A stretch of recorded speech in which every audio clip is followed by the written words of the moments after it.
साबिक कीवी कप्तान Kane Williamson ने बाबर आजम को अपना पसंदीदा पाकिस्तानी क्रिकेटर करार देते हुए इनकी बैटिंग सलाहियतों की तारीफ की। एक इंटरव्यू में गुफ्तगू करते हुए इनका कहना था कि मैं पाकिस्तान में सिर्फ चंद दिनों से मौजूद हूँ, मगर बरसों से पाकिस्तानी टीम के खिलाफ खेलने का तजुर्बा हासिल हुआ है और मैं हमेशा बाबर आजम को बैटिंग करते देखकर लुत्फानंदोज होता रहा हूँ। बाबर एक शानदार बैटर है और उनका खेल देखने के काबिल होता है, इसीलिए वो हमेशा से मेरे पसंदीदा खिलाड़ियों में शामिल हैं। केन विलियमसन ने कहा कि पाकिस्तान क्रिकेट में हमेशा से फास्ट बॉलर्स की बहुतायत रही है और अब भी कई खतरनाक बॉलर्स मौजूद हैं। शहीन शाह अफरीदी खास तौर पर नई गेंद के साथ शानदार कारकर्दगी दिखाते हैं। न्यूजीलैंड के आईसीसी इवेंट्स में फाइनल में शिकस्तों के सवाल पर केन विलियमसन ने कहा कि मैं नताइज के बारे में यकीन से कुछ नहीं कह सकता, ताहम कई मैचेस में हम बेहतरीन पोजीशन में थे और कामयाबियां भी हासिल की। फाइनल तक पहुंचकर ना जीत पाने का तजुर्बा जरूर हुआ, लेकिन ये भी खेल का हिस्सा है। पाकिस्तान में मुनक्किदा चैंपियंस ट्रॉफी 2025 के हवाले से केन विलियमसन ने कहा कि वो एक अच्छा टूर्नामेंट था, हम इसे जीतना चाहते थे लेकिन ऐसा ना हो सका।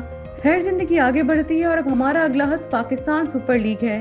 केन विलियमसन ने इंडियन प्रीमियर लीग के दौरान कमेंट्री के तजुर्बे को खुशगवार करार देते हुए कहा कि क्रिकेट खेलते हुए कुछ नया करने की कोशिश खुशगवार रही। खेल के साथ जुड़े रहने का तजुर्बा दिलचस्प था और चंद हफ्ते कमेंट्री करते हुए गुजारना एक नया और एक अच्छा तजुर्बा था। इनका कहना था कि इस वक्त मेरी पहली तरजीह खेलना है, लेकिन मैदान से बाहर भी खेल के करीब रहने का तजुर्बा कीमती है। मोहम्मद रिजवान और बाबर आजम के स्ट्राइक रेट पर होने वाली तनकीद के सवाल पर केन विलियमसन ने कहा कि PSL 10 के कुछ मैचेस में 230 के करीब स्कोर बने और कुछ मैचेस में 130 या 140 के करीब मजमुआ रहा, इसलिए हालात के मुताबिक खुद को ढालना जरूरी होता है। केन विलियमसन ने कराची किंग्स की नुमाइंदगी करते हुए फाइनल तक रसाई को अपना हदफ करार दिया और कहा कि लिविक क्रॉनकी समेत कई दोस्तों से PSL के बारे में बहुत कुछ सुन रखा है। पहले से तयशुदा मसरूफियात और फिटनेस मसाइल की वजह से पाकिस्तान आने में ताखीर हुई, मगर अब हम PSL में बेहतरीन कारकर्दगी का मुजाहरा करते हुए फाइनल तक पहुंचने की कोशिश करेंगे।